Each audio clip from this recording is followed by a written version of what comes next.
शांताकारं भुजंगशयनं पद्मनाभं सुरेशं विश्वाधारं गगनसदृशं मेघवर्णं शुभांगं लक्ष्मीकान्तं कमलनयनं योगिभिध्यानगम्यं वंदे विष्णु भवभयहरं सर्वलोकैकनाथं।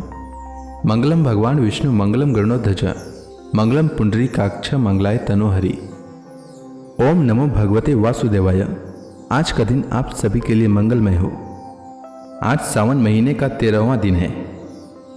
सावन महीने में प्रतिदिन श्रीमद् भागवत महापुराण की कथा का श्रवण करने से जीवन में होने वाली अज्ञानवश पाप कर्मों से छुटकारा मिलता है, साथ ही 1000 गोदान के बराबर पुण्य की प्राप्ति होती है।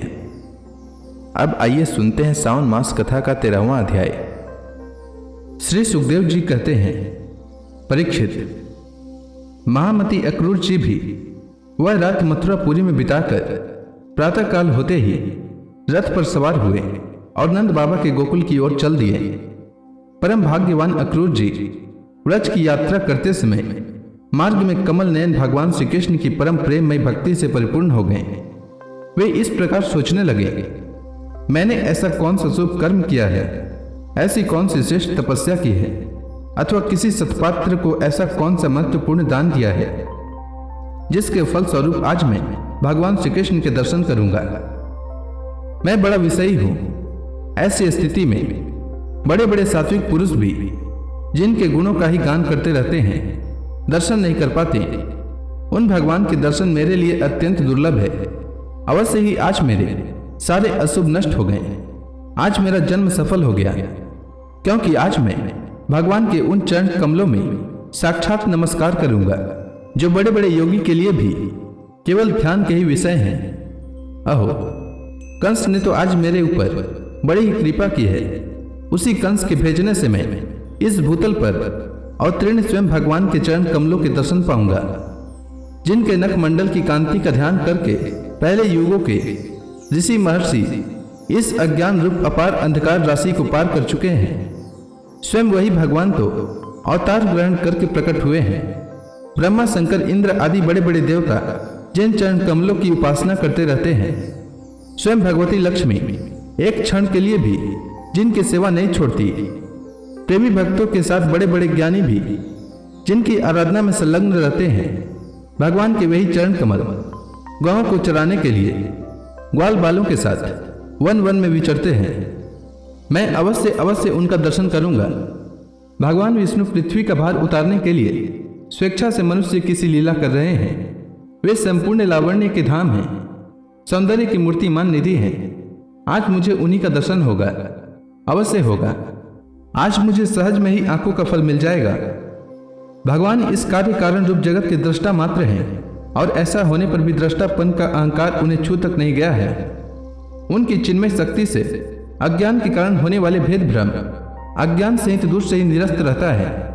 वे अपनी योग माया से ही अपने आप में भ्रू विलास मात्र से प्राण, इंद्रिय और बुद्धि आदि के सहित अपने स्वरूप बुद्ध जीवों की रचना कर लेते हैं, और उनके साथ वृंदावन की कुंजों में तथा गोपियों के घरों में तरह तरह की लीलाएं करते हुए प्रतीत होते हैं। जब समस्त पापों के नाशक उनके परम मंगलमय गुण, कर्म और जन्म की लीलाओं से युक्त होकर वाणी उनका गान करती है, तब उस गान से संसार में जीवन की स्फूर्ति होने लगती है। सुबह का संचार हो जाता है। सारी अपवित्रताएं धुलकर पवित्रता का साम्राज्य छा जाता है। परंतु जिस वाणी से उनके गुण, लीला और जन्म की कथाएं नहीं गाई जाती, वह तो मुर्दों को ही शोभित करने वाली है, होने पर भी नहीं के समान व्यर्थ है।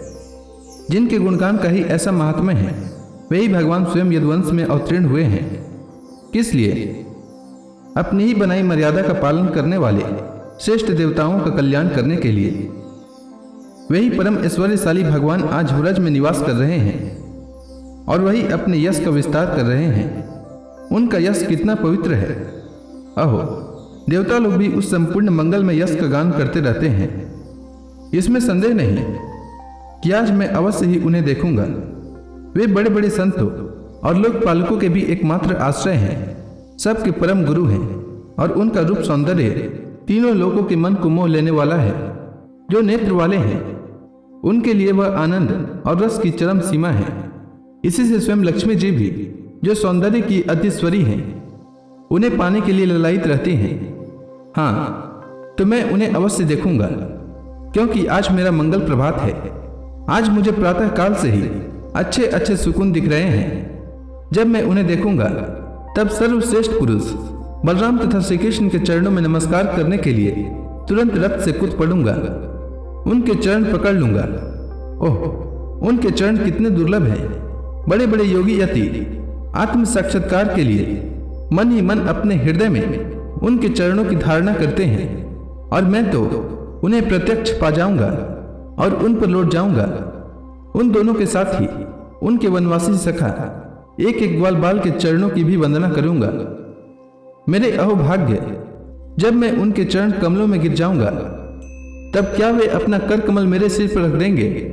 उनके वे कर कमल उन लोगों को सदा के लिए अभय दान दे चुके हैं जो काल रूपी सांप के भय से अत्यंत घबराकर उनकी शरण चाहते और शरण में आ जाते हैं। इंद्र तथा दैत्यराज बलि ने भगवान के उन्हीं कर कमलों में पूजा की भेंट समर्पित करके तीनों लोकों का प्रभुत्व इंद्र पद प्राप्त कर लिया। भगवान के उन्हीं कर कमलों ने, जिनमें से दिव्य कमल की सी सुगंध आया करती है, अपने स्पर्श से रास लीला के समय व्रज युवतियों की सारी थकान मिटा दी थी। मैं कंस का दूत हूँ, उसी के भेजने से उनके पास जा रहा हूँ।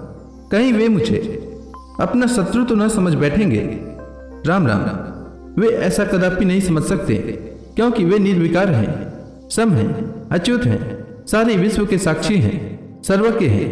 वे चित्त के बाहर भी हैं और भीतर भी। वे क्षत्रज्ञ रूप से स्थित होकर अंतःकरण की एक एक चेष्टा को अपनी निर्मल ज्ञान दृष्टि के द्वारा देखते रहते हैं। तब मेरी शंका व्यर्थ है। अवश्य ही मैं उनके चरणों में हाथ जोड़कर विनीत भाव से खड़ा हो जाऊंगा। वे मुस्कुराते हुए दया भरी स्निग्ध दृष्टि से मेरी ओर देखेंगे। उस समय मेरे जन्म जन्म के समस्त अशुभ संस्कार उसी क्षण नष्ट हो जाएंगे और मैं निशंक होकर सदा के लिए परमानंद में मग्न हो जाऊंगा। मैं उनके कुटुंब का हूं और उनका अत्यंत हित चाहता हूं। उनके सिवा और कोई मेरा आराध्य देव भी नहीं है। ऐसी स्थिति में वे अपनी लंबी लंबी बाहों से पकड़कर मुझे अवश्य अपने हृदय से लगा लेंगे। आहा, उस समय मेरी तो देह पवित्र होगी ही, वह दूसरों को भी पवित्र करने वाली भी बन जाएगी, और उसी समय उनका आलिंगन प्राप्त होते ही मेरे कर्म में बंधन, जिनके कारण मैं अनादि काल से भटक रहा हूँ, वह टूट जाएंगे। जब वे मेरा आलिंगन कर चुकेंगे तब मैं हाथ जोड़कर सिर झुकाकर उनके सामने खड़ा हो जाऊंगा, और तब वे मुझे चाचा अक्रूर इस प्रकार कर संबोधन करेंगे। क्यों न हो, इसी पवित्र और मधुर यश का विस्तार करने के लिए ही तो वे लीला कर रहे हैं। तब मेरा जीवन सफल हो जाएगा। भगवान श्री कृष्ण ने जिसको अपनाया नहीं, जिसे आदर नहीं दिया, उसके उस जन्म को, जीवन को धिक्कार है। न तो उन्हें कोई प्रिय है और न तो अप्रिय, न तो उनका कोई आत्मीय सुहृद है और न तो शत्रु। उनकी उपेक्षा का पात्र भी कोई नहीं है।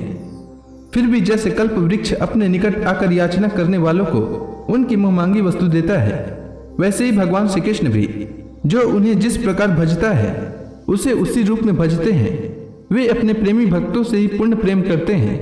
मैं उनके सामने विनीत भाव से सिर झुकाकर खड़ा हो जाऊंगा, और बलराम जी मुस्कुराते हुए मुझे अपने हृदय से लगा लेंगे, और फिर मेरे दोनों हाथ पकड़कर मुझे घर के भीतर ले जाएंगे। वहां सब प्रकार से मेरा सत्कार करेंगे। इसके बाद मुझसे पूछेंगे कि कंस हमारे घर वालों के साथ कैसा व्यवहार करता है। श्री सुखदेव जी कहते हैं, परीक्षित, स्वफलक नंदन अक्रूर मार्ग में इसी चिंता में डूबे डूबे रथ से नंदगांव पहुंच गए और सूर्य अस्ताचल पर चले गए, जिनके चरण कमल की रज का सभी लोकपाल अपने किरीटों के द्वारा सेवन करते हैं। अक्रूर जी ने गोष्ठ में उनके चरण चिन्हों के दर्शन किए।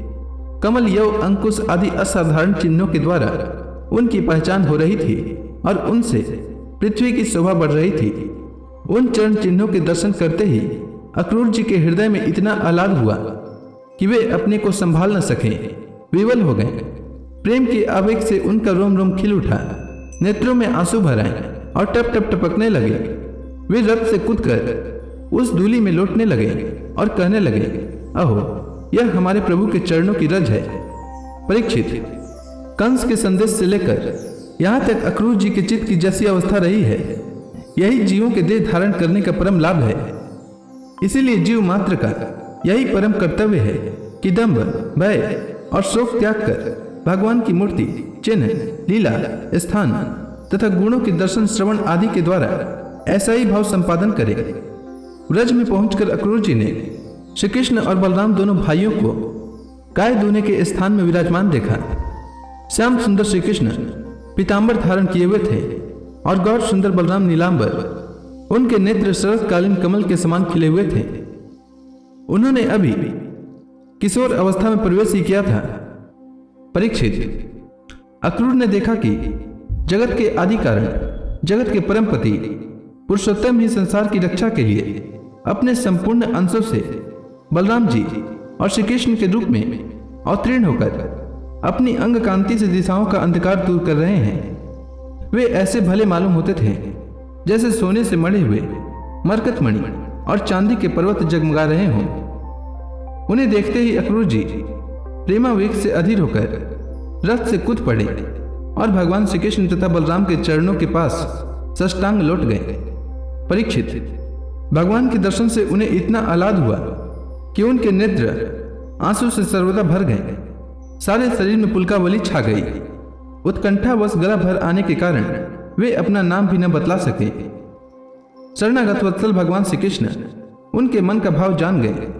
उन्होंने बड़ी प्रसन्नता से चक्रांकित हाथों के द्वारा उन्हें खींचकर उठाया और हृदय से लगा लिया। इसके बाद जब वे परम मनस्वी श्री बलराम जी के सामने विनीत भाव से खड़े हो गए, तब उन्होंने उनको गले लगा लिया और उनका एक हाथ श्री कृष्ण ने पकड़ा तथा दूसरा बलराम जी ने। दोनों भाई उन्हें घर ले गए। घर ले जाकर भगवान ने अक्रूर जी का बड़ा स्वागत सत्कार किया, कुशल मंगल पूछकर श्रेष्ठ आसन पर बैठाया और विधि पूर्वक उनके पांव पखारकर मधु पर्क आदि पूजा की सामग्री भेंट की।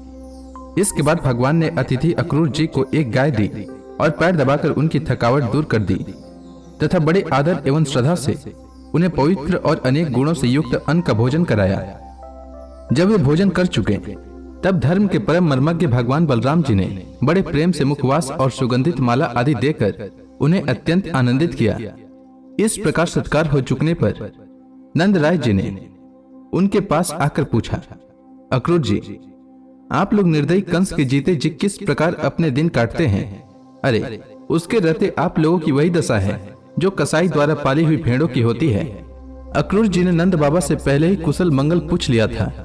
जब इस प्रकार नंद बाबा ने मधुर वाणी से अक्रूर जी से कुशल मंगल पूछा और उनका सम्मान किया, तब अक्रूर जी के शरीर में रास्ता चलने की जो कुछ थकावट थी वह सब दूर हो गई। इसके बाद भगवान श्री कृष्ण ने कहा, चाचा जी, आपका हृदय बड़ा शुद्ध है। आपको यात्रा में कोई कष्ट तो नहीं हुआ? स्वागत है। मैं आपकी मंगल कामना करता हूँ। मथुरा के हमारे आत्मीय सुहृद, कुटुंबी तथा अन्य संबंधी सब सकुशल और स्वस्थ है ना? हमारा नाम मात्र का मामा कंस तो हमारे कुल के लिए एक भयंकर व्याधि है। जब तक उसकी बढ़ती हो रही है, तब तक हम अपने वंश वालों और उनके बाल बच्चों को कुशल मंगल क्या पूछें? चाचा जी, हमारे लिए यह बड़े खेद की बात है कि मेरे ही कारण मेरे निरपराध और सदाचारी माता पिता को अनेकों प्रकार की यातनाएं झेलनी पड़ी, तरह तरह के कष्ट उठाने पड़े। और तो क्या कहूँ, मेरे ही कारण उन्हें हथकड़ी बेड़ी से जकड़कर जेल में डाल दिया गया तथा मेरे ही कारण उनके बच्चे भी मार डाले गए। मैं बहुत दिनों से चाहता था कि आप लोगों में से किसी न किसी का दर्शन हो। यह बड़े सौभाग्य की बात है कि आज मेरी वह अभिलाषा पूरी हो गई। सौम्य स्वभाव चाचा जी, अब आप कृपा करके यह बतलाइए कि आपका शुभागमन किस निमित्त से हुआ? श्री सुखदेव जी कहते हैं, परीक्षित, जब भगवान श्री कृष्ण ने अक्रूर जी से इस प्रकार प्रश्न किया, तब उन्होंने बतलाया कि कंस ने तो सभी यदुवंशियों से घोर वैर ठान रखा है। वह वसुदेव जी को मार डालने का भी उद्यम कर चुका है। अक्रूर जी ने कंस का संदेश और जिस उद्देश्य से उसने स्वयं अक्रूर जी को दूत बनाकर भेजा था, और नारद जी ने जिस प्रकार वसुदेव जी के घर श्री कृष्ण के जन्म लेने का वृतांत उसको बता दिया था, सो सब का सुनाया। अक्रूर जी की यह बात सुनकर विपक्षी शत्रुओं का दमन करने वाले भगवान श्री कृष्ण और बलराम जी हंसने लगे और इसके बाद उन्होंने अपने पिता नंद जी को कंस की आज्ञा सुना दी। तब नंद बाबा ने सब गोपों को आज्ञा दी कि सारा गोरस एकत्र करो, भेंट की सामग्री ले लो और छकड़े जोड़ो। कल प्रातः काल ही हम सब मथुरा की यात्रा करेंगे और वहां चलकर राजा कंस को गोरस देंगे। वहां एक बहुत बड़ा उत्सव हो रहा है। उसे देखने के लिए देश की सारी प्रजा इकट्ठी हो रही है। हम लोग भी उसे देखेंगे। नंद बाबा ने गांव के कोतवाल के द्वारा यह घोषणा सारे व्रज में करवा दी। परीक्षित, जब गोपियों ने सुना कि हमारे मनमोहन श्याम सुंदर और गौर सुंदर बलराम जी को मथुरा ले जाने के लिए अक्रूर जी व्रज में आए हैं, तब उनके हृदय में बड़ी व्यथा हुई। वे व्याकुल हो गईं। भगवान श्री कृष्ण के मथुरा जाने की बात सुनते ही बहुतों के हृदय में ऐसी जलन हुई कि गर्म सांस लेने लगी, मुख कमल कुमला गया और बहुतों की ऐसी दशा हुई। वे इस प्रकार अचेत हो गई कि उन्हें खिसकी हुई ओढ़नी, गिरते हुए कंगन और ढीले हुए जड़ों तक का पता न रहा। भगवान के स्वरूप का ध्यान आते ही बहुत सी गोपियों की चित्तवृत्तियां सर्वथा निवृत्त हो गई, मानो वे समाधिस्थ आत्मा में स्थित हो गई हों और उन्हें अपने शरीर और संसार का कुछ भी ध्यान न रहा। बहुत सी गोपियों के सामने भगवान श्री कृष्ण का प्रेम, उनकी मंद मंद मुस्कान और हृदय को स्पर्श करने वाली विचित्र पदों से युक्त मधुर वाणी नाचने लगी। वे उसमें तलीन हो गई, मोहित हो गई। गोपियां मन ही मन भगवान की लटकीली चाल, भावभंगी, प्रेम भरी मुस्कान, चितवन, सारे शोकों को मिटा देने वाली ठिठोलियां तथा उदारता भरी लीलाओं का चिंतन करने लगी और उनके विरह के भय से कातर हो गई। उनका हृदय, उनका जीवन, सब कुछ भगवान के प्रति समर्पित था। उनकी आंखों से आंसू बह रहे थे। वे झुंड की झुंड इकट्ठी होकर इस प्रकार कहने लगी। गोपियों ने कहा, धन्य हो विधाता, तुम सब कुछ विधान तो करते हो, परंतु तुम्हारे हृदय में दया का लेस भी नहीं है।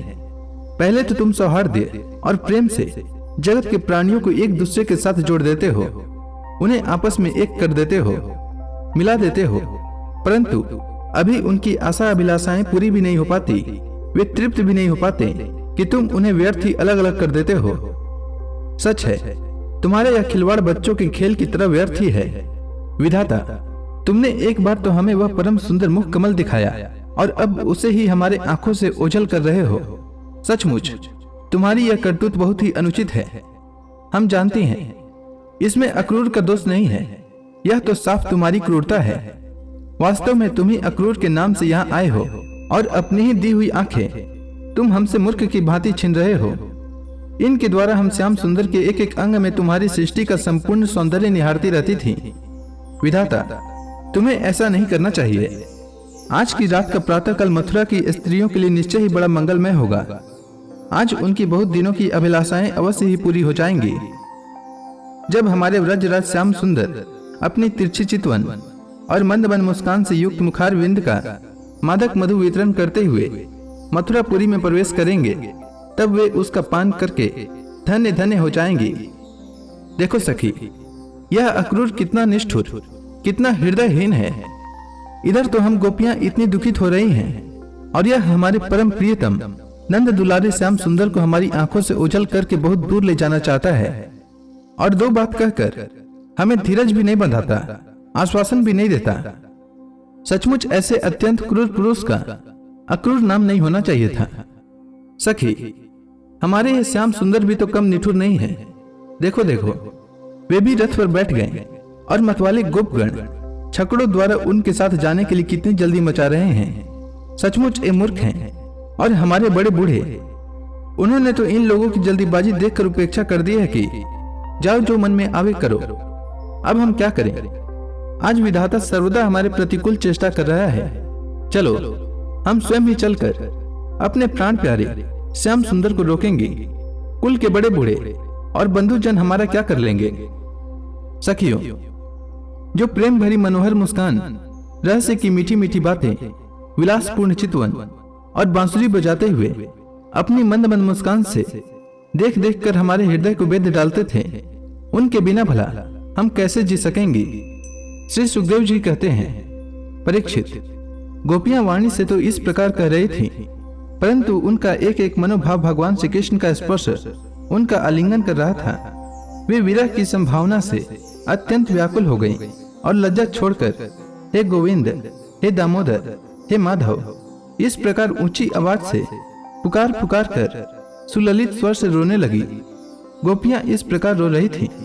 रोते रोते सारी रात बीत गई। सूर्योदय हुआ। अक्रूर जी संध्या वंदन आदि नित्य कर्मों से निवृत्त होकर रथ पर सवार हुए और उसे हाँक ले चले। तो इसी के साथ यह अध्याय समाप्त हुआ। इसके आगे की कथा मैं कल के अध्याय में सुनाऊंगा। तब तक के लिए भगवान हरि का नाम लेते रहें। तो प्रेम से बोलिए भगवान विष्णु की जय, श्री कृष्ण भगवान की जय, समस्त देवी देवताओं की जय।